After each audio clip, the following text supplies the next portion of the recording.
प्रश्नकर्ता: महाराज, मुझे कभी कभी ऐसा अनुभव होता है कि मैं शरीर नहीं हूँ और मन भी मैं नहीं हूँ।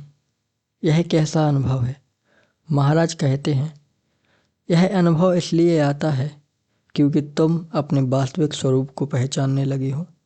शरीर बदलता है, बचपन, जवान, बूढ़ा।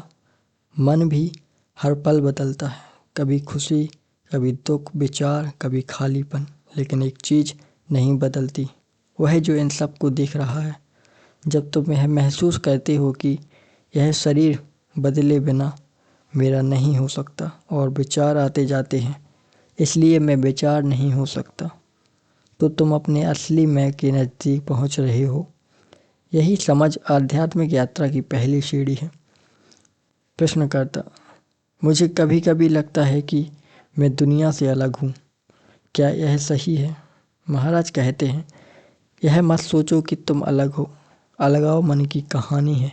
जैसे एक ही बिजली अलग अलग बल्बों को रोशन करती है, वैसे ही एक ही चेतना सभी शरीरों में काम करती है। तुम चेतना हो और चेतना का कोई आकार, कोई सीमा नहीं होती। अलगाव एक भ्रम है, सत्य नहीं। प्रश्नकर्ता: इच्छाएं आती हैं, क्या इच्छा गलत है? महाराज कहते हैं, इच्छा प्रकृति का हिस्सा है। बीज में वृक्ष बनने की इच्छा होती है, बच्चे में सीखने की इच्छा होती है, हर चीज में आगे बढ़ने की प्रवृत्ति होती है।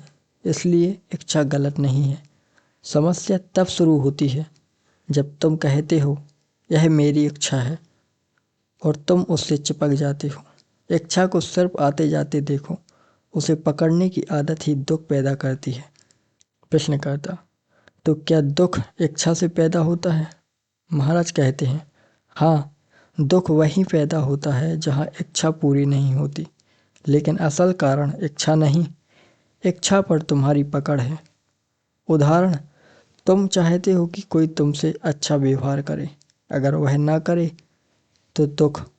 तुम चाहते हो कि जीवन तुम्हारी कल्पना के अनुसार चले, अगर ना चले तो दुख। इच्छा नदी की तरह स्वाभाविक है, लेकिन तुम बांध बनाकर कहना शुरू कर देते हो, नदी ऐसे ही बहे जैसा मैं चाहता हूँ, और यहीं से दुख पैदा होता है। प्रश्नकर्ता: मेरा मित्र बुरे सपने देखता है और परेशान रहता है, वह क्या करे? महाराज कहते हैं, उसे अच्छी संगति, सही चिंतन और सकारात्मक मार्गदर्शन दो। मन जैसा सीखता है वैसा बन जाता है। अच्छी किताबें, अच्छी संगति, शांत वातावरण और सही मार्गदर्शन मन को उसकी उलझनों से निकाल देते हैं। प्रश्नकर्ता: झूठा मैं इतना वास्तविक क्यों लगता है? महाराज कहते हैं, क्योंकि तुम अपने अनुभवों को मैं मान लेते हो। अगर मन में गुस्सा आया, तुम कहते हो मैं गुस्से में हूँ। अगर दुख आया, मैं दुखी हूँ। लेकिन गुस्सा भी चला जाता है, दुख भी चला जाता है। अगर मैं होता तो क्या जाता? अनुभव बदलते हैं, लेकिन जो उन्हें देखता है वह नहीं बदलता। वही तुम्हारा वास्तविक स्वरूप है। प्रश्नकर्ता: प्रेम क्या है? महाराज कहते हैं, प्रेम वह है जहाँ दो लोग अलग नहीं दिखते, जहाँ मैं और तुम का अंतर मिट जाता है। प्रेम भाव नहीं, प्रेम एक अवस्था है जहाँ मन शांत होता है और हृदय खुल जाता है। प्रश्नकर्ता: प्रेम में दुख क्यों आता है? महाराज कहते हैं, क्योंकि तुम व्यक्ति को अलग मानते हो। अलग मानने से अपेक्षा जन्मती है। अपेक्षा पूरी ना हो तो दुख। जहाँ अपेक्षा है वहाँ प्रेम नहीं, मन की मांग है। प्रश्नकर्ता: दुनिया में इतनी कामुकता क्यों है?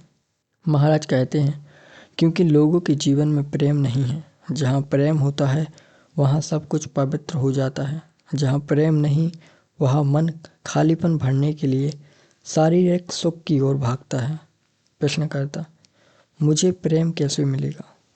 महाराज कहते हैं, प्रेम कोई चीज़ नहीं जिसे बाहर खोजा जाए।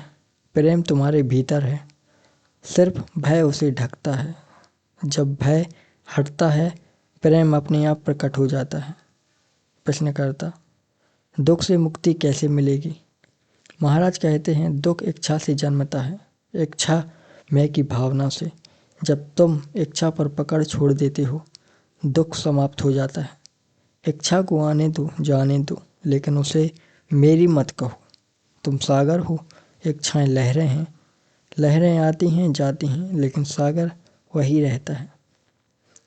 दुख बाहर से नहीं आता, दुख हमारी अपनी अपेक्षा, इच्छा और पकड़ से पैदा होता है। जैसे ही हम पकड़ छोड़ देते हैं, शांति दिखाई देने लगती है। प्रेम, आनंद और शांति हमारे भीतर पहले से मौजूद हैं, बस उन्हें पहचानने की देर है।